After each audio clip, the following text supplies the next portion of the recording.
Hello everybody, welcome back to Huskies. This is DC Denny. I'm your host of a segment I call Movies I Love.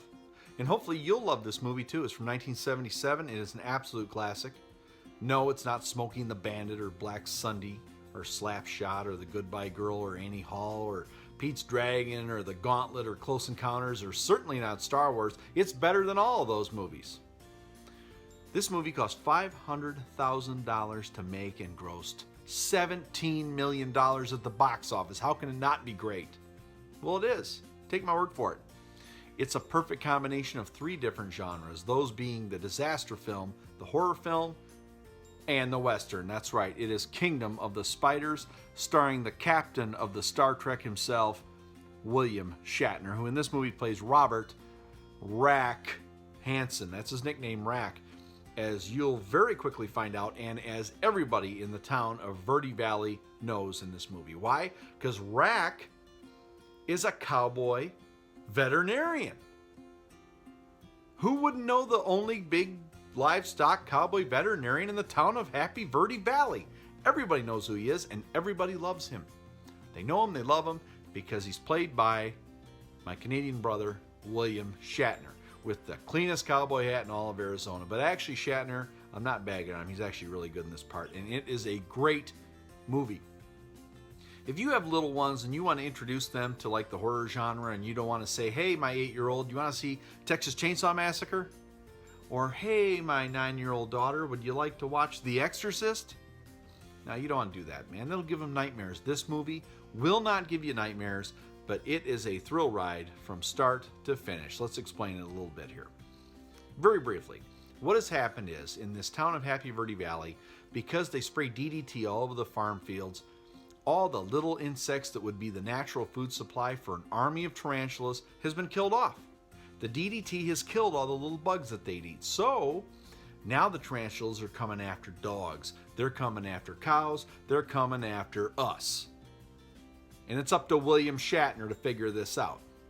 So when the old Western actor Woody Strode, one of his prize cows for the upcoming county fair, dies unexpectedly, Shatner comes out, takes a vial of its blood. He looks at the vial of blood like this. Like he can tell just looking at the blood, like, that's some bad looking blood. Anyway, he sends it to the University of Arizona in Tempe. A couple days later, an expert comes in the form of Dr. Diane Ashley. And she's looking for Dr. Robert Hansen. She's the only person in the movie who calls him Dr. Hansen. Everybody else calls him Rack. I know what you're thinking. Why is he called Rack again? Okay. It's not because of a gun rack in his truck. Nope. It's because his deceased brother, who died in Nam, called him Rack because they used to play at the pool hall all the time, and he used to clean Shatner's clock, and so he'd say, Rack him. So he'd always say, hey, rack him, little brother. And so because of that, everybody calls him Rack now. It's probably the only really bad scene in the movie, like a unnecessary exposition scene just to develop his character a little bit, but I digress. So Dr. Ashley comes. She says, okay, she's kind of like the Hooper character in Jaws, who says, this was not a boating accident. It wasn't Jack the Ripper. She's kind of the same character, only she says, this was spider venom. And of course, everybody's like, oh, come on, spider couldn't kill this 1-ton cow. She's like, well, enough spiders could. And she knows. And of course, Shatner scoffs at it because he represents us, the audience. He's like, a 1-ton cow could not be killed by a little spider. And she goes, enough of them could. Because she knows what's happening. She sees a crop duster go over and he's spraying the fields. She goes, that's what it is. He's spraying DDT, isn't he? Well, that is killing off the food supply of your spiders. So now they're coming out of the hills and they're coming after you.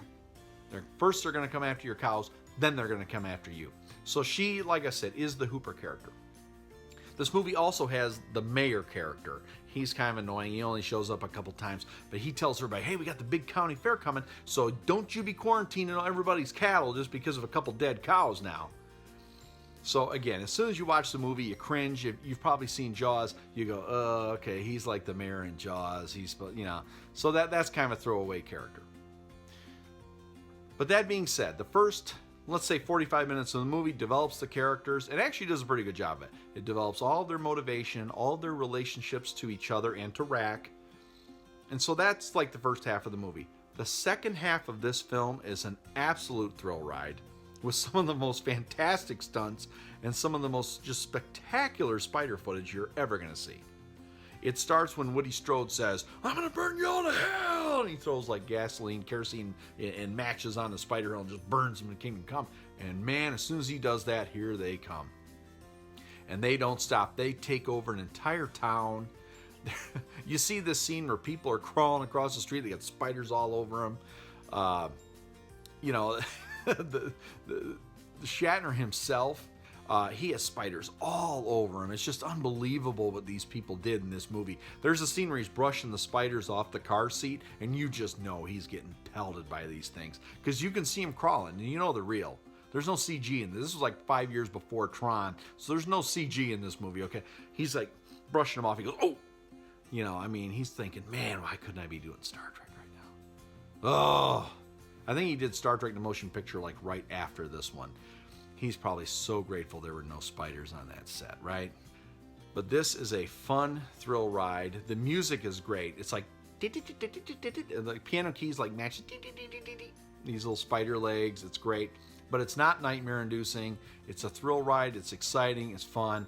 And if you have not seen this movie, I highly recommend it. It is a rip copy on YouTube. I would recommend you get a DVD of this movie. Again, it's from 1977. And again, this movie made 34 times its production cost and became a late night staple on like Elvira's program, those Saturday night horror film things, because it is an absolute blast. And I'm going to tell you, the last shot of the film, and I'm not going to give it away, the last shot of the film is so memorable, I remembered it my whole life. When I showed this movie to my kids when they were getting a little older, I still remembered that shot from like seeing it on TV when I was 8 years old.